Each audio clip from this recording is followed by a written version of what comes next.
Merci d'être sur la télévision Labari pour suivre le journal de ce jour, lundi 7 septembre 2020. Mesdames, Messieurs, bonsoir et bienvenue à tous. Cette brève pour débuter. Les acteurs de la société civile nigérienne, à savoir Moukaila Halidou du SINASEP, également secrétaire général adjoint de la CNT, Mekoul Zodi et Moudi Moussa du mouvement tournant la page TLP Niger, vont passer leur 181e nuit de détention dans les maisons d'arrêt de la région de Tillabéri, précisément à Daikaina, Walam et Kolo. Ils ont été tous arrêtés à la suite de la manifestation pacifique du 15 mars 2020 contre le détournement de plusieurs milliards de francs CFA au ministère de la Défense nationale. Depuis leur arrestation, des voix se lèvent ici au Niger et à l'international pour exiger leur libération. En plus des habitants de la rive droite qui font face à une montée exceptionnelle des eaux du fleuve Niger qui ont inondé plusieurs quartiers de cette entité administrative de la ville de Niamey, les populations de Saga, Gourou et Kongu Zamaï aussi crient au secours. En effet, depuis le dimanche hier 6 septembre 2020, les habitants de ces localités sont également ont quitté leurs habitations pour se mettre à l'abri. C'est ce que vous allez voir dans ce reportage. Les bagages sur les têtes, les pieds dans l'eau, c'est le sauve Kupe à Saga Gourou et Konguzamay qui font face à une inondation depuis hier dimanche. Les habitants de ces deux localités, non loin de Niamey, se précipitent pour évacuer tout ce qui peut l'être avant qu'il ne soit tard. Vous voyez comment l'eau est en train de nous envahir. Ce n'est pas Haropanda seulement que les eaux ont inondé. C'est un fait mondial. C'est une épreuve difficile que nous vivons. Maintenant, nous sommes en train d'évacuer nos bagages.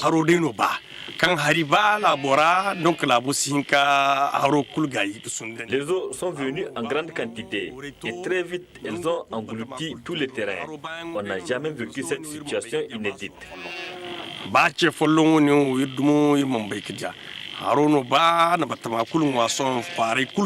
C'est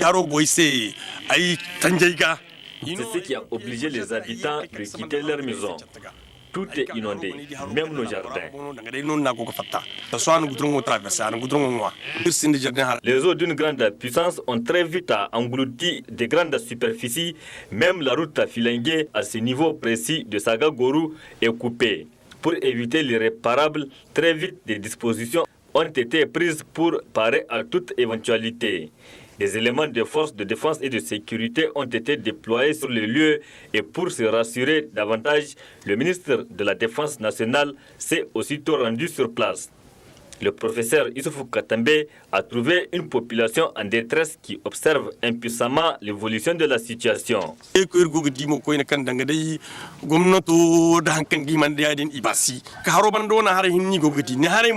Apparemment, les autorités s'intéressent plus au cas des sinistrés de la rive droite.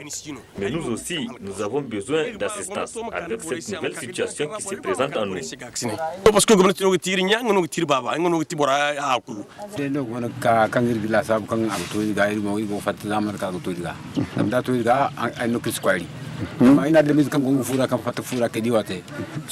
Comme on a vu que la menace est grande, nous avons préféré amener nos bagages ici, en attendant de voir l'évolution de la situation. Nous nous sommes exposés vraiment à tous les risques, notamment le paludisme pendant cette période de pluie. Nous demandons au gouvernement de nous venir en aide, car nous n'avons rien vraiment. Selon certains habitants, ce spectacle n'est pas connu dans cette zone. Ces inondations ont été occasionnées par les eaux qui seraient venues de certains talouecs de la région. Le centre Mahatma Gandhi de Niamey a servi de cadre ce lundi aux travaux de la 57e session ordinaire des chefs d'État et de gouvernement des pays membres de la Commission économique des États de l'Afrique de l'Ouest CEDEAO. Entre autres sujets à l'ordre du jour de ce sommet, la situation sécuritaire au Sahel, la situation au Mali ou encore la lutte contre la Covid-19. Le résumé de la cérémonie avec Ismaël Momouni et Sadou Doumi. Conformément au texte de la Commission, les chefs d'État et de gouvernement de la CEDEAO se sont retrouvés pour se pencher sur le développement socio-économique et politique de la zone, Cette année, l'espace communautaire a été affecté par la pandémie du coronavirus, la crise sociopolitique du Mali et les attaques terroristes. Situation à laquelle la Commission a pu faire face sous la directive du président de la République, Issoufou Mahamadou, en témoigne le président de la Commission de la CEDEAO. La manière dont la CEDEAO a su faire face, grâce à votre leadership collectif, aux différents défis qui se sont posés à elle depuis votre dernier sommet ordinaire, atteste de votre volonté de renforcer la coopération au sein de notre communauté pour assurer son développement harmonieux et inclusif. C'est qu'elle traduit votre conviction individuelle et commune que l'intégration régionale est pour nos pays un levier incontournable pour relever les défis multiples auxquels ils sont confrontés. Soyez assurés que les institutions de la CEDEAO continueront sous vos orientations de servir cette noble cause au bénéfice de notre population. C'est dans cet esprit que nous avons procédé à l'évaluation de la vision 2020 et des progrès indéniables qu'elle nous a permis de faire vers le passage à la CEDEAO des peuples. Je voudrais surtout souligner notre ferme détermination de consolider et d'amplifier les acquis que saluent tous nos partenaires de manière à rendre irréversible notre marche vers la réalisation du rêve des pères fondateurs de la CEDEAO. C'est dans ce sens que s'inscrit la vision 2050 dont nous avons entamé la préparation et dont nous souhaitons que l'adoption par la conférence des chefs d'État et de gouvernement soit l'un des faits marquants des 45 ans de la CEDEAO. Après avoir souhaité la chaleureuse bienvenue aux hôtes, le président en exercice de la conférence des chefs d'État et de gouvernement de la CEDEAO a rappelé les défis qui les attendent. Les crises multiformes qui secouent notre espace commun nécessitent d'y consolider les institutions démocratiques. Celles-ci doivent être capables d'y faire face.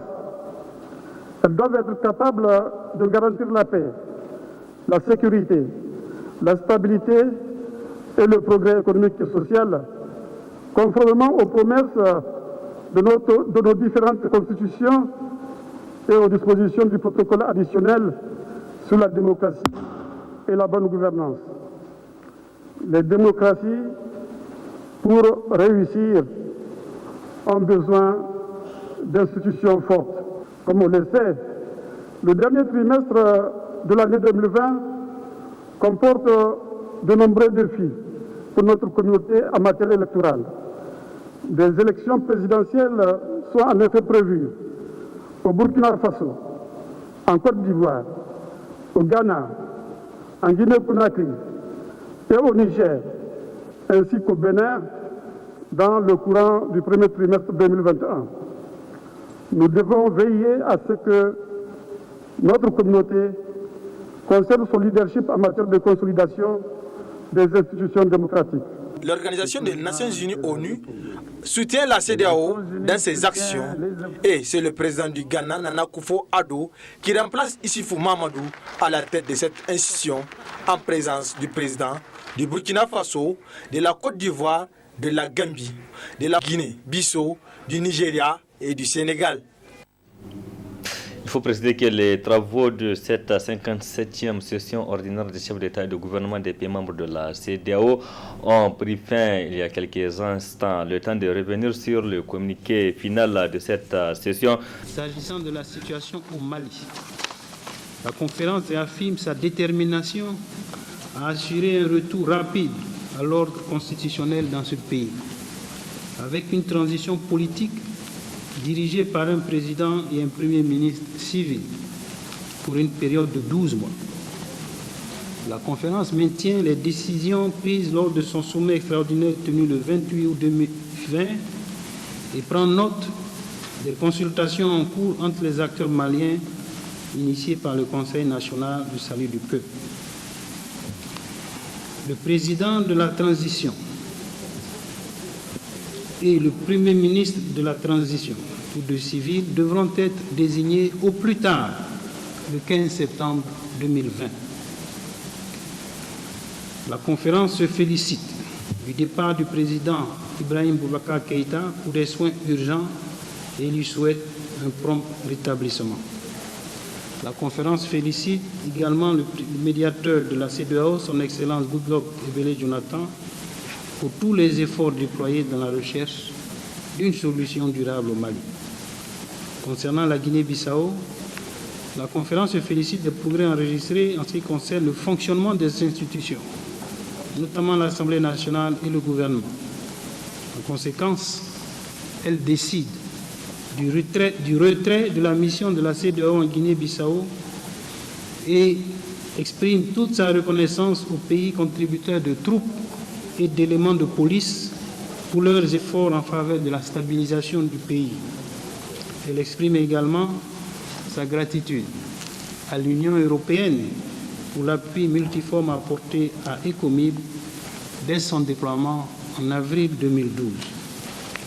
Concernant la Gambie, la conférence salue les réformes politiques engagées en vue de la stabilisation du pays. Elle décide de proroger de 6 mois le mandat de la mission de la CEDEAO en Gambie, ECOMIG, afin de lui permettre d'assurer un appui, notamment dans la réforme du secteur de la sécurité en cours dans le pays. Elle décide de la transformation progressive de ECOMIG en une mission de police. Au titre des élections dans la région, en ce qui concerne les prochaines élections présidentielles au Burkina Faso, en Côte d'Ivoire, au Ghana, en Guinée et au Niger, la conférence note avec satisfaction que la plupart des États membres ayant des élections en 2020 en seraient à leur 5e ou 6e cycle électoral. Cela constituera un test important de l'engagement de la région en faveur de la consolidation démocratique. La conférence appelle les États membres à créer un environnement propice à la tenue d'élections pacifiques, inclusives et transparentes. La conférence engage la commission de la CEDEAO, conformément à la tradition, d'accompagner les pays dans leurs processus électoraux. En particulier, elle charge la commission de continuer à déployer une assistance technique destinée à renforcer l'intégrité du processus électoral dans la région. De la situation sécuritaire, la conférence exprime sa grave préoccupation face à la fréquence des attaques terroristes qui visent principalement les populations civiles, les forces de défense et de sécurité, le personnel humanitaire, les élus locaux et les chefs religieux et communautaires, faisant des morts et des blessés et provoquant des déplacements internes. La conférence condamne fermement ces attentats terroristes et réaffirme sa détermination à éradiquer ce fléau dans la région. Elle exprime sa solidarité avec les populations et le gouvernement des pays touchés. La conférence salue les efforts considérables déployés par les États membres pour lutter contre le terrorisme et toutes les autres formes de criminalité transnationale organisées dans la région. L'opposition politique nigérienne rejette en bloc les résultats de l'audit du fichier électoral conduit par l'Organisation internationale de la francophonie, OIFA. L'opposition a fait savoir cette décision ce lundi au cours d'un point de presse que nous résument Ali Cissé Ibrahim et Chebou Guisso. Pour aller aux élections générales de 2021, un fichier électoral consensuel est nécessaire. Un fichier qui puisse satisfaire l'ensemble de la classe politique. Tel n'est pas le cas actuellement avec l'opposition qui ne se retrouve pas dans l'audit du fichier électoral électronique sous l'égide de l'Organisation internationale de la francophonie à l'absence de l'Union africaine et de la CEDEAO. Amadou Djibo, membre de la CAP 21, précise la position de l'opposition relativement à l'audit du fichier électoral. Je voudrais rappeler qu'au Togo, un pays de petite taille par rapport au Niger, et en termes de superficie et en termes de population, l'audit a duré du fichier électoral par la même OIF et la CEDEAO. L'audit du fichier a duré du 13 décembre 2019 au 14 janvier 2020, soit un mois. Comment voulez-vous qu'on vienne dire qu'on a audité un fichier tel que celui du Niger en 5 jours, est-ce que c'est sérieux? C'est de la mascarade. C'est de l'arnaque. Et il faut que ça se sache au nom de l'opposition. C'est que vous le savez déjà, que cet audit est rejeté. Et j'en appelle à l'OIF de faire attention à sa crédibilité. La désapprobation de l'opposition par rapport à l'audit du fichier électoral s'est nourrie de l'impossibilité pour les experts informaticiens qui sont Koroni Massani et Michael David qui ont été dépêchés de pouvoir pratiquement accéder au fichier. J'ai besoin d'aller, je suis informaticien et je suis spécialiste des bases de données relationnelles. J'ai besoin d'aller sur la machine, interroger l'ordinateur pour qu'il me dise qu'est-ce qu'il a dedans. Pas interroger un gaillard. Il va me dire quoi? J'interroge l'ordinateur parce que la réalité, elle est sur l'ordinateur. Ils peuvent sortir tout ça qu'ils veulent sur les papiers et venir nous présenter. Pourquoi on va les interroger? Donc c'est pour ça, nous, on est venus, on a rendu compte à la hiérarchie politique pour dire qu'on n'a même pas accès aux fichiers. Comment on va éditer? C'est quoi? Aujourd'hui, tout le monde sait qu'ils n'ont pas confiance en nous, on n'a pas confiance en eux. Dès lors où il n'y a pas confiance, où la confiance donc n'est pas garantie entre nous, chacun doit être là et chacun doit regarder parce qu'on voulait avoir quelque chose de consensuel. Je suis parti à la CENI. J'ai été reçu par le vice-président de la CENI. J'étais avec un témoin.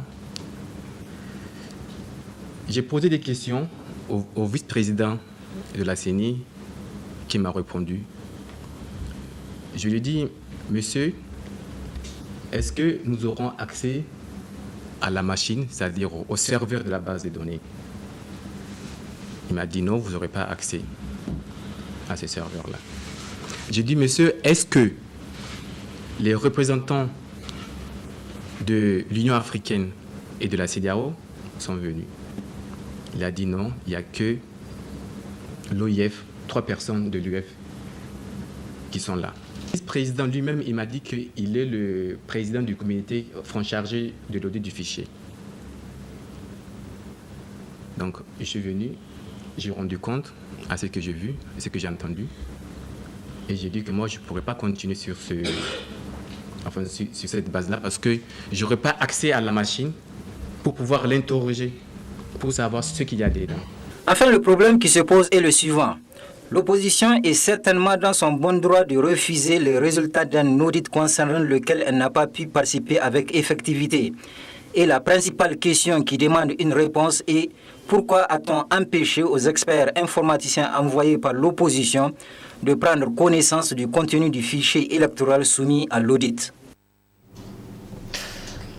Cérémonie de passation des services ce lundi à la direction de l'Agence nationale de la lutte contre la traite des personnes et de la migration. Une cérémonie au cours de laquelle la directrice générale sortante a exprimé toute sa reconnaissance à tous ceux qui l'ont soutenue durant les 7 ans qu'elle a passé à la tête de cette agence. Précision dans cet élément. Qui n'a connu d'autres responsables que Mme Terreur. C'est une véritable opportunité pour lui de s'enrichir en expérimentant une nouvelle forme de gestion et d'encadrement.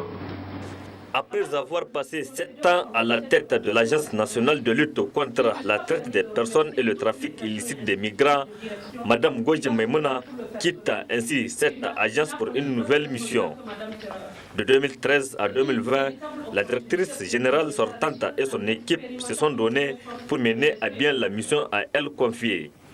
Ainsi, c'est avec une grande émotion que Mme Godje Maimouna cède sa place à son remplaçant. À ma prise de service en 2013, le Niger était classé dans la catégorie des pays qui fournissaient le moins d'efforts dans la lutte contre la traite des personnes dans le monde. À la faveur d'une volonté politique sans ambiguïté et sans précédent, d'immenses efforts ont été fournis par l'État et ses partenaires pour extirper le Niger de la zone rouge.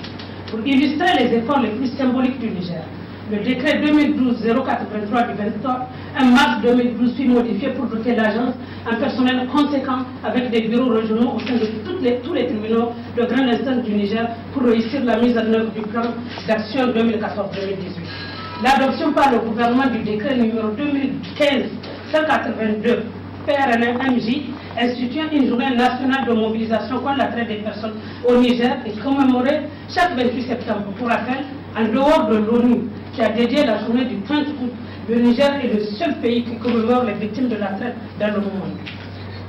Le Niger est également le premier pays de l'Afrique de l'Ouest à avoir initié et fait adopter par l'Assemblée nationale la loi 2015-6 du 26 mai 2015 relative au trafic illicite de migrants pour prévenir le trafic illicite de migrants et rendre effectifs les droits des migrants sur son sol, bien avant la crise de la Méditerranée. Cette anticipation du Niger sur les conséquences désastreuses de la migration irrégulière a permis à l'agence d'être aux yeux des partenaires comme l'institution de référence de la sous-région. L'agence a pu ainsi apporter son expertise à la Mauritanie sur requête de l'Organisation internationale pour les migrations, au Mali sur requête du bureau régional de l'ONUDC Dakar, au Bénin sur requête de l'ambassade des États-Unis, à la Côte d'Ivoire sur requête de l'ONUDC Abidjan. Enfin, les bureaux d'Interpol Lyon ont invité l'agence comme principal expert Afrique en Argentine, en Mauritanie, à Singapour, au Bénin, pour partager son expérience dans des réunions mondiales réunissant plus d'une centaine de pays. Par ailleurs, certains partenaires ont tenu à encourager l'agence à travers la délivrance de prix, de lettres ou de témoignages de satisfaction. Cette cérémonie se veut aussi un cadre à la directrice générale sortante de l'ANLTP de décerner des témoignages de satisfaction et de reconnaissance aux structures qui ont accompagné l'agence tout au long de sa mission. Il n'y a pas eu de la rentrée académique 2020-2021 ce lundi à l'université Abdou Moumouni de Niamey. L'union des étudiants de cette université, UNUN, a lancé un mot d'ordre de suspension des activités de 3 jours qui a débuté donc ce lundi. En cause, les étudiants demandent au gouvernement de créer les conditions pour améliorer leurs conditions. Le constat avec Nafissa Zakou et Ibrahim Aboudou. Prévu pour se tenir ce 7 septembre 2020, la rentrée académique 2020-2021 au niveau de l'université Abdou Moumouni de Niamey n'a pas eu lieu compte tenu d'un certain nombre de manquements constatés par l'UNUN, l'Union des étudiants à l'université de Niamey, qui a appelé à une suspension des activités pour 3 jours. Ce préavis de boycott de cette rentrée intervient après expiration d'un ultimatum donné au gouvernement pour créer les conditions d'études des étudiants dans les universités publiques du Niger. La semaine passée, si vous avez souvenance, on a fait une déclaration où on a lancé un ultimatum, où on interpellait le gouvernement par rapport à un certain nombre de conditions qu'il faut réunir pour qu'il puisse avoir une rentrée académique véritablement qui va répondre aux attentes, en tout cas des étudiants. Mais à notre grande surprise, aucune mesure n'a été prise de façon concrète. Et c'est à cela qu'est venue s'ajouter cette question des inondations, puisque déjà nous avons interpellé le gouvernement la semaine passée de prendre des mesures rapides, puisque la voie était déjà menacée. Il a fallu l'intervention d'un particulier pour protéger la voie. Le gouvernement n'a pas pris de mesures conséquentes à ce niveau-là. Et aujourd'hui, vous avez vu avec les dernières pluies, les bâtiments, quand vous partez vers nos cités, nos chambres, il y a de l'eau qui est arrivée. Au niveau des amphithéâtres aussi, il y a des bâtiments inondés. Et même les voies d'accès aujourd'hui, vous voyez qu'un peu partout, on arrive à accéder à l'université difficilement. Donc ça, c'est l'une des premières conditions qui a fait que nous avons dit non. Là, on ne peut pas dire qu'on a réuni les conditions pour qu'il y ait une rentrée académique conséquente. Deuxièmement, encore, par rapport au transport des camarades, nous avons interpellé le gouvernement depuis la semaine passée. Et actuellement, il y a nos camarades qui sont à Tawa, bloqués là-bas parce que certains de leurs bus sont en panne. Jusque-là, on ne les a pas acheminés à Niamey. Il a fallu hier pour que les bus quittent. Donc pour vous dire que le gouvernement a pris les choses à la légère. Et nous ne pouvons pas accepter que nos camarades puissent être sacrifiés, puisqu'il y a des facultés dans lesquelles déjà on a programmé de faire des examens. Comment est-ce qu'on va faire des examens alors que les camarades ne sont pas tous rentrés? Comment est-ce qu'on va faire des examens alors que même pour accéder aux salles de cours, il y a de l'eau un peu partout? Donc là, en tout cas, nous avons jugé utile de lancer un mot d'ordre de 12 heures. Et nous ne sommes pas les seuls, puisqu'il y a d'autres universités aussi qui ont lancé des mots d'ordre. Et c'est pour interpeller le gouvernement à remplir ses engagements afin que le fils de pauvre puisse pouvoir étudier convenablement et aussi servir la nation comme il le désire. Selon le secrétaire général de l'UNUN, après expiration de ce préavis de 72 heures, si rien ne fait, l'UNUN usera de tous les moyens légaux pour défendre les intérêts matériels et moraux des étudiants. Nous avons interpellé le gouvernement, nous avons interpellé qui de droit. Si maintenant, après l'expiration de ce mot d'ordre, on voit qu'il y a aucune amélioration, on voit qu'ils ne prennent pas les choses au sérieux, nous allons montrer de quel bois nous nous chauffons et nous allons les ramener en tout cas à de meilleurs sentiments parce que nous n'allons pas accepter d'être sacrifiés, être complices. Et nous savons qu'ils sont aussi des personnes responsables et qu'ils vont prendre les mesures nécessaires, les mesures idoines pour que rapidement on puisse réunir les meilleures conditions et que l'on puisse étudier dans les meilleures conditions. Les autorités en charge de l'éducation doivent prendre toutes les dispositions nécessaires afin de mettre fin à ces problèmes qui gangrènent les universités publiques du Niger pour permettre un bon déroulement des activités dans les universités publiques du Niger en général. Direction cimetière musulman de Yantala où des bonnes volontés se sont retrouvées hier dimanche pour nettoyer. Cet espace, c'était donc une occasion pour les initiateurs d'appeler encore les fidèles à multiplier cette action. Reportage Hamza Sakou et Saroudoumi. En cette saison de pluie, les précipitations deviennent de plus en plus abondantes dans la ville de Niamey, ce qui occasionne beaucoup de dégâts. Une situation qui n'a pas épargné les cimetières de Yantala. Chaque dimanche, on est là, mais par rapport à ça, maintenant, il y a trop de herbes dans la cimetière. On besoin d'aide, ni la traite, ni sable. Et puis, on besoin des gens qui viennent pour nous aider encore, pour travailler ensemble. Parce que chaque dimanche, on vient. Vous avez regardé ce qui s'est passé dans les cimetières. Non? Vous avez voir là, il y a des trous qui tombent, ils sont trop tombés dedans. Donc on cherche aide. Les gens qui vont nous venir pour nous aider, pour travailler ensemble, pour nous donner une cotisation avec les sables aussi. Ce qu'on veut le sable maintenant, par rapport au sable. On a du matériel pour travailler. On enlève les mauvaises herbes et puis on embarque ça dans les voitures. Même si tu as amené de Piawata, on a besoin de ça. Regarde les enfants, c'est elles-mêmes qui nous aident pour charger la voiture. Le gouvernement et les bonnes volontés doivent tous montrer leur solidarité en se mettant aux côtés de ce groupement qui œuvre pour rendre salubre cet endroit qui est la dernière demeure de tous. Merci Hamza Sakou. Merci aussi à vous de l'avoir suivi. C'est la fin de cette édition. Excellente nuit à toutes et à tous. Bon début de semaine.